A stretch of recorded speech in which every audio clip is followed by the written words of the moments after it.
Hello everyone, welcome back to my YouTube channel. ನಾವು ಇವತ್ತು ನಿಮಗೆ ಜಾಬ್ ಅಪ್ಡೇಟ್ ಕೊಡ್ತಾ ಇರೋ ಕಂಪ್ನಿ ನೇಮ್ ಬಂದುಬಿಟ್ಟು ಮರ್ಕ್ ಅಂತ. ಅದು ಪ್ಯಾರಾಸಿಟಮಲ್ಲು ಬಿಗ್ MNC ಕಂಪ್ನಿ. ಅವರು ಸಿಸ್ಟಮ್ ಇಂಜಿನಿಯರ್ ಅವ್ರಿಗೆ ಹೈಯರ್ ಮಾಡ್ತಿದ್ದಾರೆ. ಸಿಸ್ಟಮ್ ಇಂಜಿನಿಯರ್ ಅಂದರೆ ಬರೀ ಇಂಜಿನಿಯರಿಂಗ್ ಅವರೇ ಅಪ್ಲೈ ಮಾಡಬೇಕು ಅಂತ ಅಲ್ಲ, ಎನಿ ಗ್ರ್ಯಾಜುಯೇಷನ್ ಕ್ಯಾನ್ ಅಪ್ಲೈ ಅಂತ ಹೇಳಿದ್ದಾರೆ. ಅಂದರೆ ಗ್ರ್ಯಾಜುಯೇಟು BCom, BSc, BBA ಆದವರೆಲ್ಲ ಅಪ್ಲೈ ಮಾಡ್ಬೋದು. ಗುಡ್ ಕಮ್ಯುನಿಕೇಷನ್ ಇದ್ದರೆ ಸಾಕು ಅಂತ ಹೇಳಿದ್ದಾರೆ ಅವರು. ನಾನು ಈ ವಿಡಿಯೋದಲ್ಲಿ ತೋರಿಸಿದ್ದೀನಿ. ನೆಕ್ಸ್ಟು ಏನೇನು ಬೇಕು, ಏನೇನು ರಿಕ್ವೈರ್ಮೆಂಟ್ ಇದೆ, ಮತ್ತು ಏನೇನು ಕ್ವಾಲಿಫಿಕೇಷನ್ನು ನಮ್ಮಿಂದ ಎಕ್ಸ್ಪೆಕ್ಟ್ ಮಾಡ್ತಿದ್ದಾರೆ, ಮತ್ತು ಜಾಬ್ಗೆ ಹೆಂಗೆ ಅಪ್ಲೈ ಮಾಡೋದು ಅಂತ ಅದನ್ನ ಎಲ್ಲ ನೋಡಿಬಿಟ್ಟು ಕೊನೆವರೆಗೂ ನೋಡಿಬಿಟ್ಟು ಅಪ್ಲೈ ಮಾಡಿ. ಮತ್ತು ರೆಸ್ಯೂಮೇಲಿ ಟಿಪ್ಸ್ ಕೊಟ್ಟಿದ್ದೀನಿ ಏನೇನು ಹಾಕಬೇಕು ನಮ್ಮದು ಫಸ್ಟ್ ಸೆಲೆಕ್ಟ್ ಆಗಬೇಕು ಅಂತ ಅಂದರೆ. ಮತ್ತು ಜಾಬ್ ಲಿಂಕ್ನ ನಾನು ಕಮೆಂಟ್ ಸೆಕ್ಷನಲ್ಲಿ ಹಾಕಿದ್ದೀನಿ, ಅದನ್ನ ಓಪನ್ ಮಾಡಿಕೊಂಡು ಅಪ್ಲೈ ಮಾಡಿ. ನೀವೇನಾದರೂ ಫಸ್ಟ್ ಟೈಮ್ ನನ್ನದು ಚಾನಲ್ನ ನೋಡ್ತಾ ಇದ್ದರೆ ಸಬ್ಸ್ಕ್ರೈಬ್ ಮಾಡ್ಕೊಳ್ಳಿ, ಮತ್ತು ಶೇರ್ ಮಾಡಿ, ಲೈಕ್ ಮಾಡಿ, ಮತ್ತು ನೋಟಿಫಿಕೇಷನ್ ಬಟನ್ ಆನ್ ಮಾಡ್ಕೊಳ್ಳಿ. ಯಾಕೆಂದರೆ ನಾನು ಯಾವುದೇ ಜಾಬ್ ಅಪ್ಡೇಟ್ ಕೊಟ್ಟರೆ ಫಸ್ಟು ರೀಚ್ ಆಗುತ್ತೆ. ಕಂಪ್ನಿಗಳಲ್ಲಿ ಯಾವ ಥರ ಅಂತ ಅಂದರೆ, ಫಸ್ಟ್ ಏನೋ ನಮಗೆ 4 ಓಪನಿಂಗ್ಸ್ ಇದೆ ಅಂದರೆ ಅವರು ಒಂದು 100 ಅಪ್ಲಿಕೇಶನ್ ಅಷ್ಟೇ ರಿಸೀವ್ ಮಾಡ್ತಾರೆ. ಅದಾದಮೇಲೆ ಕ್ಲೋಸ್ ಮಾಡಿಬಿಡ್ತಾರೆ ಅಪ್ಲಿಕೇಶನ್ನ. ಅವ್ರಿಗೆ ಪ್ರೊಸೆಸಿಂಗ್ ಕಷ್ಟ ಆಗುತ್ತೆ ಅಂದ್ಬಿಟ್ಟು ಇಲ್ಲಿ ಫಸ್ಟ್ ಯಾರು ಅಪ್ಲೈ ಮಾಡ್ತಾರೆ ಅವ್ರಿಗೆ ಸಿಗೋ ಚಾನ್ಸಸ್ಸು ಜಾಸ್ತಿ ಇರುತ್ತೆ. ಆಮೇಲೆ ಅಪ್ಲಿಕೇಶನ್ ಕ್ಲೋಸ್ ಆದರೆ ನಾವೇನು ಮಾಡೋಕ್ಕಾಗಲ್ಲ. ನೋಡ್ಕೊಂಬರೋಣ ಈ ವಿಡಿಯೋದಲ್ಲಿ ಏನೇನಿದೆ ಅಂತ, ಕ್ವಾಲಿಫಿಕೇಷನ್ ಏನಿದೆ ಅಂತ ಬಂದು ನಾವು ಲಿಂಕ್ನ ಓಪನ್ ಮಾಡಿದ ತಕ್ಷಣ ಈ ಥರ ಪೇಜ್ ಬರುತ್ತೆ ನೋಡಿ. ಮರ್ಕೋ ಸಿಸ್ಟಮ್ ಇಂಜಿನಿಯರ್ ಹೈಯರ್ ಮಾಡ್ತಾರೆ ಬೆಂಗಳೂರು ಲೊಕೇಶನ್ಗೆ ಅಂತ. ಇದು ಫುಲ್ ಟೈಮು, ಇದು ಪಾರ್ಟ್ ಟೈಮ್ ಅಲ್ಲ, ಫುಲ್ ಟೈಮ್ ಅವರು ಇದು ಮಾಡ್ತಾಯಿದ್ರು. ಡಿಪಾರ್ಟ್ಮೆಂಟ್ ಬಂದ್ಬಿಟ್ಟು 24/7 ಅವ್ರ ಡಿಪಾರ್ಟ್ಮೆಂಟ್ ಆಪರೇಟ್ ಆಗುತ್ತೆ.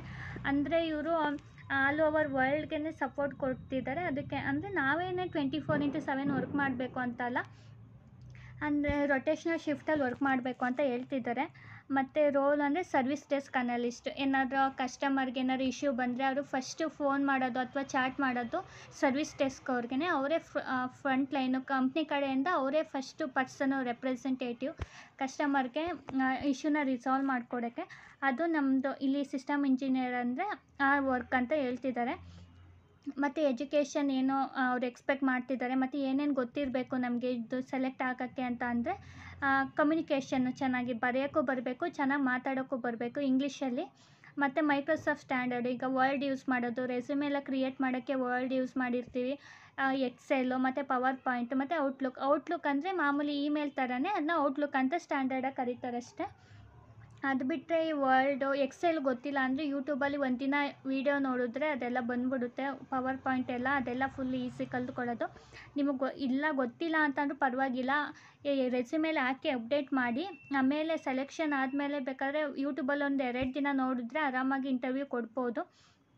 ಸೆಕೆಂಡರಿ ಸ್ಕಿಲ್ಸು ಇದು ಮ್ಯಾಂಡೇಟರಿ ಅಲ್ಲ, ಇದ್ದರೆ ಚೆನ್ನಾಗಿರುತ್ತೆ, ಬೇಗ ಸೆಲೆಕ್ಷನ್ ಆಗುತ್ತೆ ಅಂತ. IT service desk, help desk, technical support ಈ ಥರ ಏನಾರು ಎಕ್ಸ್ಪೀರಿಯೆನ್ಸ್ ಇದ್ದರೆ ಚೆನ್ನಾಗಿ ಅಂತ ಹೇಳಿದ್ದಾರೆ. ಮ್ಯಾಂಡೇಟರಿ ಏನಲ್ಲ. ಇನ್ನು ಕ್ವಾಲಿಫಿಕೇಷನ್ ಮತ್ತು ಎಕ್ಸ್ಪೀರಿಯೆನ್ಸ್ ಅಂದರೆ ಡೊಮೈನ್ ಎಕ್ಸ್ಪರ್ಟೈಸ್, ಇವಾಗ ವಿಂಡೋಸು ಮತ್ತು ನೆಟ್ವರ್ಕಿಂಗು ಅದರಲ್ಲಿ ಏನಾದ್ರು ನಾಲೆಡ್ಜ್ ಇದ್ದರೆ ಗುಡ್ ಟು ಹ್ಯಾವ್ ಅಂತ ಹೇಳಿದ್ದಾರೆ. Qualification graduate degree, science or commerce background ಅಂದರೆ BCom, BSc, BBA ಯಾರು ಬೇಕಾದರೂ ಅಪ್ಲೈ ಮಾಡ್ಬೋದು. ಮತ್ತು ಪ್ರೊಫಿಷಿಯನ್ಸಿ ಇನ್ ಇಂಗ್ಲೀಷ್ ಅಷ್ಟೇ ಇವ್ರದ್ದು ಫೋರ್ಮೋಸ್ಟು ಏನು ರಿಕ್ವೈರ್ಮೆಂಟು. ಇಂಗ್ಲೀಷು ವರ್ಬಲ್ ಮತ್ತು ರಿಟರ್ನ್ ಚೆನ್ನಾಗಿರಬೇಕು ನಮ್ಮದು. ಆಮೇಲೆ experience, work experience of 0 to 3 years ಅಂತ ಕೇಳಿದ್ದಾರೆ. ಅಂದರೆ 0 ಅಂದರೆ ಫ್ರೆಷರ್ಸು ಅಪ್ಲೈ ಮಾಡ್ಬೋದು, ಅಪ್ ಟು 3 year ಎಕ್ಸ್ಪೀರಿಯೆನ್ಸ್ ಇರೋರು ಅಪ್ಲೈ ಮಾಡ್ಬೋದು. ಅಂದರೆ ರಿಲೆವೆಂಟ್ IT ಡೊಮೈನ್ ಎಕ್ಸ್ಪೀರಿಯೆನ್ಸು, ಮತ್ತು ಕಸ್ಟಮರ್ ಸಪೋರ್ಟಲ್ಲಿ ಏನಾದರೂ ನಮಗೆ ಎಕ್ಸ್ಪೀರಿಯೆನ್ಸ್ ಇದ್ದರೆ 1 year 2 year ಅವರು ಅಪ್ಲೈ ಮಾಡ್ಬೋದು. ಫ್ರೆಷರ್ಸು ಅಪ್ಲೈ ಮಾಡ್ಬೋದು. ನಮ್ದು ಏನಾದರೂ ಎಕ್ಸ್ಪೀರಿಯೆನ್ಸ್ ಅವ್ರಿಗಿಂತನೂ ಚೆನ್ನಾಗಿದ್ದರೆ ನಮ್ಮದು ರೆಸ್ಯೂಮೆ ಅಥವಾ ನಮ್ಮ ನಾಲೆಡ್ಜು ನಮ್ಮನ್ನು ಹೈಯರ್ ಮಾಡೋ ಚಾನ್ಸಸ್ ಜಾಸ್ತಿನೇ ಇರುತ್ತೆ ಎಕ್ಸ್ಪೀರಿಯೆನ್ಸ್ ಅವ್ರಿಗಿಂತನೂ. ಮತ್ತು ಜಾಬ್ ಡಿಸ್ಕ್ರಿಪ್ಷನ್ ಕೊಟ್ಟವ್ರೆ ನೋಡಿ ಇಲ್ಲಿ. Call chat handling and ticket logging. Call chat ಅಂತ ಅಂದರೆ ಇದೇನಾದ್ರು ಇಶ್ಯೂ ಬಂದರೆ ಟಿಕೆಟ್ ಮೂಲಕ ಬಂದಿರುತ್ತೆ. ಆ ಟಿಕೆಟ್ಗೆ ನಾವು ಯೂಸರ್ಗೆ ನಾವು ಚಾಟ್ ಮುಖಾಂತರ ಅಥವಾ ಟೀಮ್ಸ್ ಕಾಲ್ ಮುಖಾಂತರ ಇಶ್ಯೂನ ರಿಸಾಲ್ವ್ ಮಾಡಿಕೊಡ್ಬೇಕು. ಟಿಕೆಟ್ ಮ್ಯಾನೇಜ್ಮೆಂಟು ಅದೇ ಹೇಳ್ತಿದ್ದಾರೆ. ಈಗ ಟಿಕೆಟ್ ಮ್ಯಾನೇಜ್ಮೆಂಟ್ ಅಂದರೆ ಹೈ ಪ್ರಿಯಾರಿಟಿ ಟಿಕೆಟ್ಸ್ ಅಂತ ಬರುತ್ತೆ, ಮತ್ತು ಲೋ ಪ್ರಿಯಾರಿಟಿ ಅಂತ ಬರುತ್ತೆ. ಯಾವಾಗಲೂ ಹೈ ಪ್ರಿಯಾರಿಟಿ ಇರೋ ಟಿಕೆಟ್ನ ಫಸ್ಟ್ ಸಾಲ್ವ್ ಮಾಡಬೇಕು, ನೆಕ್ಸ್ಟು ಲೋ ಪ್ರಿಯಾರಿಟಿ ಇರೋನ್ನ ಮಾಡಬೇಕು ಅಂತ ಹೇಳ್ತಿದ್ದಾರೆ. ಯೂಸರ್ ಕಮ್ಯುನಿಕೇಷನ್, ಹೆಂಗೆ ಟಿಕೆಟ್ ಪ್ರೋಗ್ರೆಸ್ ಯಾವ ಥರ ಇದೆ ಅಂತ ಯೂಸರ್ ಜೊತೆ ಕಮ್ಯುನಿಕೇಟ್ ಮಾಡಬೇಕು ವಿಯಾ ಇಮೇಲು. ಕ್ಲಿಯರಾಗಿ ಕೊಡಬೇಕು. ಅಕಸ್ಮಾತ್ ಏನಾದ್ರು ಡಿಲೇ ಆಗ್ತಿದ್ರೆ ಯಾಕೆ ಡಿಲೇ ಆಗ್ತಿದೆ ಅದು ಇಶ್ಯೂ ರಿಸಾಲ್ವ್ ಮಾಡೋಕ್ಕೆ ಅಂತೆಲ್ಲ ಅವ್ರಿಗೆ ಈ ಅಪ್ಡೇಟ್ ಮಾಡ್ತಾ ಇರಬೇಕು. Service allocation follow up. ಅಕಸ್ಮಾತ್ ಏನಾದ್ರು ಅವ್ರು ಏನಾರು ಟಿಕೆಟ್ ನಮ್ಗೆ ಅಸೈನ್ ಮಾಡಿ ಅದು ರಿಕ್ವೆಸ್ಟ್ ಏನಾದ್ರು ಅರ್ಧ ಇದ್ದರೆ ಹಂಗೆ ಇನ್ಫಾರ್ಮೇಷನು ಅವ್ರ ಜೊತೆ ಫಾಲೋ ಅಪ್ ಮಾಡಿಬಿಡ್ಬೇಕು. ಕ್ಲೋಸ್ ಮಾಡಬಾರ್ದು, ಡೈರೆಕ್ಟಾಗಿ ಫಾಲೋ ಅಪ್ ಮಾಡಿಬಿಟ್ಟು ಅದು ಇಶ್ಯೂ ಏನು ಅಂತ ತಿಳ್ಕೊಂಡು ನೆಕ್ಸ್ಟು ರಿಸಾಲ್ವ್ ಮಾಡಬೇಕು. ನೆಕ್ಸ್ಟು ನಾಲೆಡ್ಜ್ ಬೇಸ್ ಆ್ಯಂಡ್ ಡಾಕ್ಯುಮೆಂಟೇಷನು ಅಂದರೆ ಏನೇ ರಿಲೆವೆಂಟು ನಾವೇ ಡಾಕ್ಯುಮೆಂಟ್ ಮಾಡ್ತಾ ಇರಬೇಕು. ಏನಾದರೂ ಎಕ್ಸ್ಟ್ರಾ ಏನಾರು ಹೊಸ್ದಾಗಿ ಏನಾರು ಇಶ್ಯೂಸ್ ಬಂದರೆ ಆವಾಗ ಬೇರೆ ನೆಕ್ಸ್ಟ್ ಬರೋವ್ರಿಗೆ ಬೇಕು, ನೆಕ್ಸ್ಟು ಎಂಪ್ಲಾಯಿಗಳಿಗೆ ಯೂಸ್ ಆಗುತ್ತೆ ಅಂತ. ಟೂಲ್ ಯುಟಿಲೈಸೇಷನು ಟಿಕೆಟ್ನ ಸರ್ವಿಸ್ ನೋಟ್ ಟೂಲಲ್ಲಿ ಕ್ಲೋಸ್ ಮಾಡಬೇಕು. ಮತ್ತು ಎಸ್ಕ್ಯುಲೇಷನ್ ರಿಪೋರ್ಟಿಂಗ್ ನಮಗೇನೋ ಸಾಲ್ವ್ ಮಾಡೋಕ್ಕಾಗಿಲ್ಲ ಅದು ಇಶ್ಯೂ ಅಂತ ಅಂದರೆ ನೆಕ್ಸ್ಟ್ ಲೆವೆಲ್ಗೆ ಅಂದರೆ ನಮ್ಮ ಹೈಯರ್ ಲೆವೆಲ್ ಇರ್ತಾರೆ ಅವ್ರಿಗೆ ಎಸ್ಕ್ಯುಲೇಟ್ ಮಾಡಬೇಕು, ಸುಮ್ಮನೆ ಕ್ಲೋಸ್ ಮಾಡಬಾರ್ದು ಅಂತ ಹೇಳ್ತಿದ್ದಾರೆ. ಶಿಫ್ಟ್ ಮ್ಯಾನೇಜ್ಮೆಂಟು ಅಂದರೆ ಇದು ರೊಟೇಷ್ನಲ್ ಶಿಫ್ಟ್ ಇರೋದ್ರಿಂದ ನಾವು ಎಫೆಕ್ಟಿವ್ ಆಗಿ ಶಿಫ್ಟ್ ಇರಬೇಕು. ಅಕಸ್ಮಾತ್ ನಮ್ಮ ಶಿಫ್ಟಲ್ಲಿ ಏನಾದರೂ ಫುಲ್ ಕವರ್ ಮಾಡೋಕ್ಕಾಗಿಲ್ಲ, ನಮಗೆ ಒಂದು 5-6 ಟಿಕೆಟ್ ಅಸೈನ್ ಆಗಿರುತ್ತೆ, ನಾವು ಅದರಲ್ಲಿ 3 ಮಾಡೋಕ್ಕಾಗೋದು. ನೆಕ್ಸ್ಟು ಬರೋರಿಗೆ ಇಷ್ಟು ವರ್ಕ್ ಮಾಡಿದ್ದೀನಿ, ನೆಕ್ಸ್ಟು ನೀವು ತಗೊಳ್ಳಿ, ಇಷ್ಟು ಹೈ ಪ್ರಿಯಾರಿಟಿ ಇದೆ ಅಂತ ಹೇಳ್ಬಿಟ್ಟು ನಾವು ಇದು ಮಾಡಬೇಕು. ಮತ್ತು SLA ಅಂದರೆ ಒಂದು ಟಿಕೆಟ್ಗೆ ಫಾರ್ ಎಕ್ಸಾಂಪಲ್ ಈಗ ಒಂದು ಯೂಸರ್ ಒಂದು ಟಿಕೆಟ್ ಕ್ರಿಯೇಟ್ ಮಾಡಿರ್ತಾರೆ, ಅದಕ್ಕೆ 5 ಡೇಸ್ SLA ಇರುತ್ತೆ. ನಾವು ಅದನ್ನ 5 ಡೇಸ್ ಅಷ್ಟರಲ್ಲಿ ಕಂಪ್ಲೀಟ್ ಮಾಡಬೇಕು, ಇಲ್ಲ ಅದು ಎಸ್ಕ್ಯುಲೇಟ್ ಆಗೋಗುತ್ತೆ. ಅದನ್ನ ಹೇಳ್ತಿದ್ದಾರೆ. SLA ಎಲ್ಲ ಕ್ಲೀನಾಗಿ ನೋಡಿಕೊಂಡು ಬೇಗ ಇದು ಮಾಡಬೇಕು. ಮತ್ತು ಕಂಟಿನ್ಯೂಸ್ ಇಂಪ್ರೂವ್ಮೆಂಟ್ನ ಕೇಳ್ತಿದ್ದಾರೆ. ಅಂದರೆ ಫಸ್ಟು ಒಂದು ಕಲ್ತ್ಬಿಟ್ಟು ಸುಮ್ಮನೆ ಆಗೋಲ್ಲ. ಕಂಪ್ನಿ ಕಡೆಯಿಂದ ಯಾವಾಗಲೂ ಅಷ್ಟೇ, ಲೈಫಲ್ಲೂ ಅಷ್ಟೇ ಕಂಟಿನ್ಯೂಸ್ ಇಂಪ್ರೂವ್ಮೆಂಟ್ ಇದ್ರೇ ಲೈಫ್ ಚೆನ್ನಾಗಿರೋದು. ದಿನ ಕಲಿಯೋಕ್ಕೆ ಎಲ್ಲ ಕಡೆನೂ ಡೈಲಿ ಇದ್ದೇ ಇರುತ್ತೆ.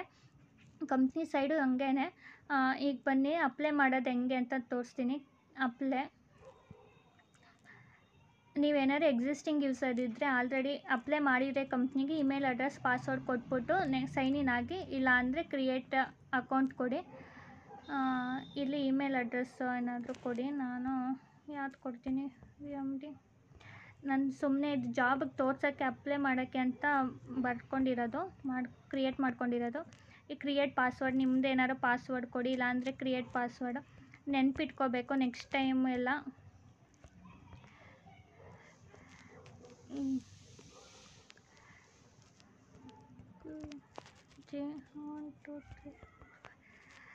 ಫಸ್ಟ್ ನೇಮು ಯುವರ್ ನೇಮು, ನಾನಿಲ್ಲಿ ಭೂಮಿಕಾ. ಲಾಸ್ಟ್ ನೇಮು CN ಅಂತ ಕೊಡ್ತಿದ್ದೇನೆ. ನೋಟಿಫಿಕೇಷನ್ ಇದು ನೆಕ್ಸ್ಟ್ ಏನೋ ನೋಟಿಫಿಕೇಷನ್ ಬೇಕು, ಬೇರೆ ಜಾಬ್ ಅಪ್ಡೇಟ್ ಅಂದರೆ ಎಸ್ ಅಂತ ಕೊಡಿ. ಇಲ್ಲಿ ಟರ್ಮ್ ಆ್ಯಂಡ್ ಕಂಡೀಷನ್ನ ಅಕ್ಸೆಪ್ಟ್ ಮಾಡ್ಕೋಬೇಕು. ಇದ್ರ ಮೇಲೆ ಕ್ಲಿಕ್ ಮಾಡಿ ಇಲ್ಲಿ ಅಕ್ನಾಲೆಜ್ ಅಂದರೆ ಅಕ್ಸೆಪ್ಟ್ ಮಾಡಿದ್ದೀನಿ ಅಂತ. ನೆಕ್ಸ್ಟ್ ಕ್ರಿಯೇಟ್ ಅಕೌಂಟ್ ಕೊಡಿ.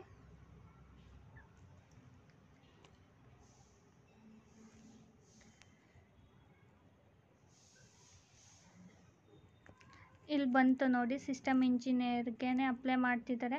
ಮೈ ಡಾಕ್ಯುಮೆಂಟ್ ಇಲ್ಲಿ ರೆಸ್ಯೂಮೆ ಕೇಳಿದ್ದಾರೆ. ರೆಸ್ಯೂಮೆನ ಅಪ್ಲೋಡ್ ಮಾಡಿ. Upload from the device. ಏನಾದರೂ ರೆಸ್ಯೂಮೆಗೆ ಏನಾದರೂ ಹೆಲ್ಪ್ ಬೇಕು ಅಂತ ಅಂದರೆ ನಂಗೆ ಕಮೆಂಟ್ ಮೂಲಕ ತಿಳಿಸಿ, ಯಾವ ಥರ ರೆಸ್ಯೂಮೆ ಕ್ರಿಯೇಟ್ ಮಾಡೋದು ಅಂತ ನೆಕ್ಸ್ಟ್ ವೀಡಿಯೋದಲ್ಲಿ ಮಾಡ್ತೀನಿ. ನಾನಿಲ್ಲಿ ಸುಮ್ಮನೆ ಇದಕ್ಕೋಸ್ಕರನೇ ಅಪ್ಲೈ ಮಾಡಿರೋದು. ನೆಕ್ಸ್ಟು ರೆಸ್ಯೂಮೆ ಅಪ್ಲೋಡ್ ಮಾಡಿದ ತಕ್ಷಣ ಅದೇ ನೇಮ್ ಎಲ್ಲ ತಗೊಳುತ್ತೆ. First name, last name, phone number ಮತ್ತು ಅಡ್ರೆಸ್ ಎಲ್ಲ ತಗೊಳುತ್ತೆ. ಅಡ್ರೆಸ್ ಏನಾದರೂ ಕೊಡಿ. ಬೆಂಗಳೂರು, ಕರ್ನಾಟಕ, ಕಂಟ್ರಿ ಮತ್ತು how do you hear about this position, ನಿಮ್ಗೆ ಹೆಂಗೆ ಗೊತ್ತಾಯಿತು ಅಂತ ಕೇಳ್ತಿದ್ದಾರೆ. ನಾನು ಇದರಲ್ಲಿ ಏನಾಗ್ತೀನಿ, company, contact company, social media, social network. ಅದು ಸೋಷಿಯಲ್ ನೆಟ್ವರ್ಕ್ ಏನು ಅಂತ ಕೇಳ್ತಿದ್ದಾರೆ.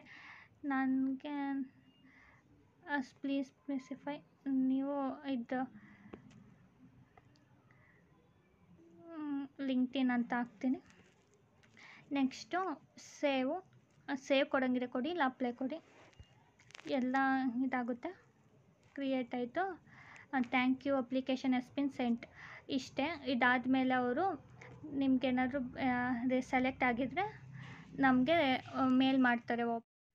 ಅಪ್ಲಿಕೇಶನ್ ಸಬ್ಮಿಟ್ ಆದಮೇಲೆ ಇಮೇಲ್ನ ಚೆಕ್ ಮಾಡಿ ಒಂದು ಸಲ. ಅದರಲ್ಲಿ ಮೇಲ್ ಬಂದಿರುತ್ತೆ, ಅಪ್ಲಿಕೇಶನ್ಸ್ ರಿಸೀವ್ ಆಗಿದೆ, ನಾವು ನೆಕ್ಸ್ಟ್ ಪ್ರೊಸೆಸ್ಗೆ ನಿಮ್ಮನ್ನ ಕಾಂಟ್ಯಾಕ್ಟ್ ಮಾಡ್ತೀವಿ ಅಂತ. ನಮ್ದೇನಾದ್ರು ರೆಸ್ಯೂಮೆ ಸೆಲೆಕ್ಟ್ ಆದರೆ ನೆಕ್ಸ್ಟ್ ಪ್ರೊಸೆಸ್ಗೆ HR ಕಡೆಯಿಂದ ಕಾಲ್ ಬರುತ್ತೆ. ನಮಗೆ ಹೇಳ್ತಾರೆ ಏನೇನು ನೆಕ್ಸ್ಟ್ ಪ್ರೊಸೆಸ್ಸು ಹೆಂಗೆ ಅಂತ. ಇಂಟರ್ವ್ಯೂ ಆ ಥರ ಇರುತ್ತೆ ಅಂತ. ಇಂಟರ್ವ್ಯೂ ಆನ್ಲೈನೇ ಇರುತ್ತೆ. ನಮ್ಮದು ರೆಸ್ಯೂಮೆನ ಚೆನ್ನಾಗಿ ಎಲ್ಲರೂ ಅಪ್ಡೇಟ್ ಮಾಡ್ಕೊಂಡು ಅಪ್ಲೈ ಮಾಡಿ. ಸೆಲೆಕ್ಟ್ ಆಗುತ್ತೆ, ಪಕ್ಕ ಸೆಲೆಕ್ಟ್ ಆಗುತ್ತೆ. ಎಲ್ಲರೂ ಚೆನ್ನಾಗಿ ಮಾಡಿ. All the best. ನೆಕ್ಸ್ಟ್ ವೀಡಿಯೋದಲ್ಲಿ ಮತ್ತೆ ಇನ್ನೊಂದು ಜಾಬ್ ಅಪ್ಡೇಟ್ ಒಂದಿಗೆ ಸಿಗೋಣ. Thank you. Have a good day. Bye.